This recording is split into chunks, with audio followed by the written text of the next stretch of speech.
कभी सोचा है कि कुछ लोग जिंदगी भर नौकरी ढूंढते रह जाते हैं और कुछ लोग बड़ी बड़ी कंपनियां खड़ी कर देते हैं? इनके बीच एक बहुत ही गहरा फर्क होता है।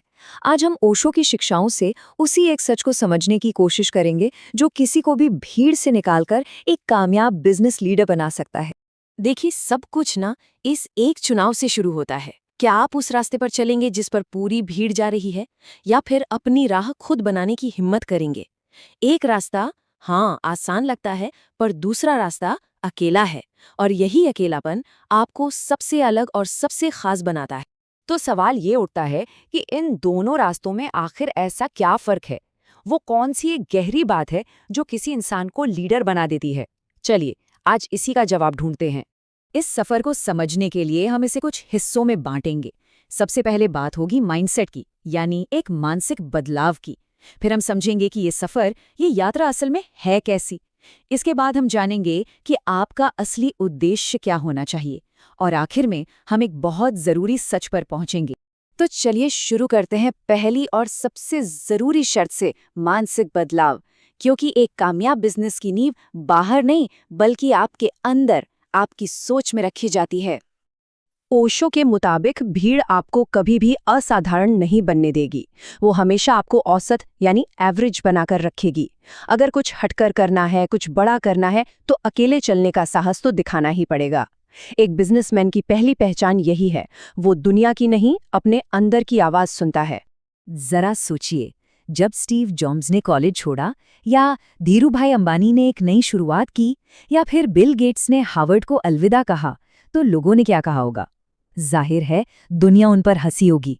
लेकिन इन लोगों ने किसी की नहीं सुनी, सिवाय अपने दिल की। और हाँ, इस अकेले रास्ते पर डर लगना तो स्वाभाविक है, पर ओशो कहते हैं कि डर एक बहुत अच्छा साइन है। इसका सीधा सा मतलब है कि आप आगे बढ़ रहे हैं, आप अपने कंफर्ट जोन से बाहर निकल रहे हैं। अगर डर नहीं लग रहा, तो समझिए आप वहीं हैं जहां थे, और जहां कोई ग्रोथ नहीं होती। एक बिजनेसमैन डर से भागता नहीं, बल्कि उसे अपनी ग्रोथ का सिग्नल मानता है। ये हिम्मत आती है खुद को जानने से, अपने अंदर झांकने से, अपनी ताकत को पहचानने से। जैसे वॉरेन बफे, उन्होंने वही किया जिसमें वो माहिर थे, इन्वेस्टिंग। आपको भी वो काम चुनना चाहिए जो सिर्फ एक बिजनेस ना हो, बल्कि आपके स्वभाव से, आपके जुनून से जुड़ा हो। चलिए, अब आते हैं दूसरी शर्त पर। माइंडसेट तो तैयार हो गया, लेकिन अब जरूरत है इस सफर की असलियत को समझने की। क्योंकि सिर्फ बड़े सपने देखने से कुछ नहीं होता, उनकी चुनौतियों का सामना करने की तैयारी भी होनी चाहिए। स्क्रीन पर ये नंबर देखिए, 10,000। जानते हैं ये क्या है? इतनी बार थॉमस एडिसन बल्ब बनाने की कोशिश में नाकाम हुए थे। ये नंबर हमें बताता है कि बिजनेस में सफलता कोई 2 मिनट में बनने वाली मैगी नहीं है, ये लगातार की गई कोशिशों का नतीजा है।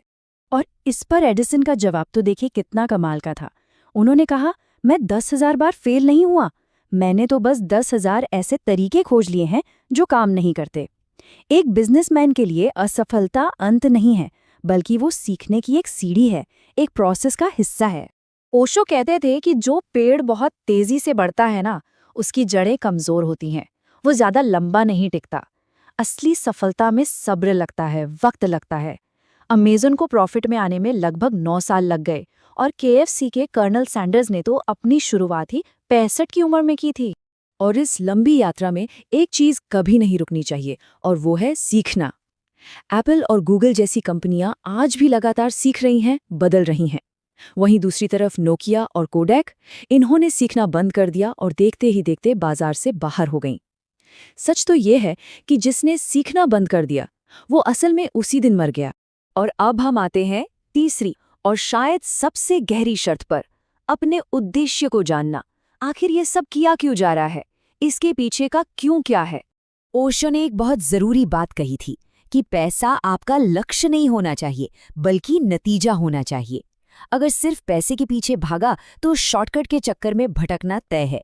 लेकिन अगर ध्यान लोगों की जिंदगी में वैल्यू जोड़ने पर होगा, तो पैसा खुद ब खुद पीछे आएगा। सोचिए, स्टीव जॉब्स या एलॉन मस्क ने सिर्फ पैसा कमाने के लिए ये सब नहीं किया।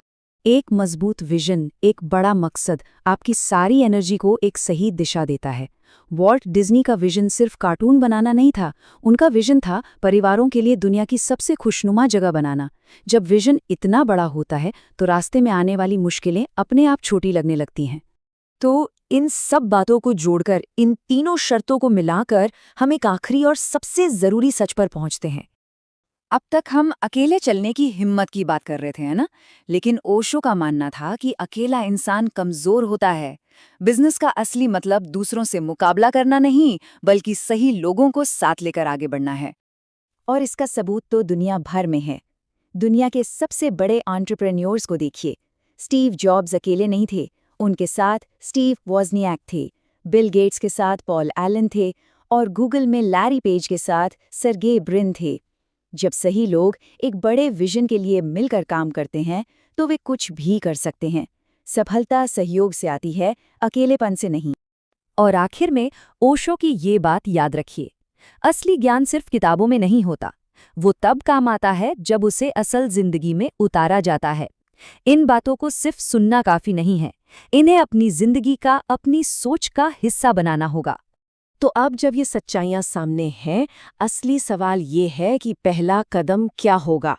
क्या वो कदम भीड़ से अलग चलने का होगा? क्या वो असफलता को एक सीख की तरह अपनाने का होगा? या फिर अपने असली मकसद की तलाश करने का होगा? कहानी यहीं से शुरू होती है।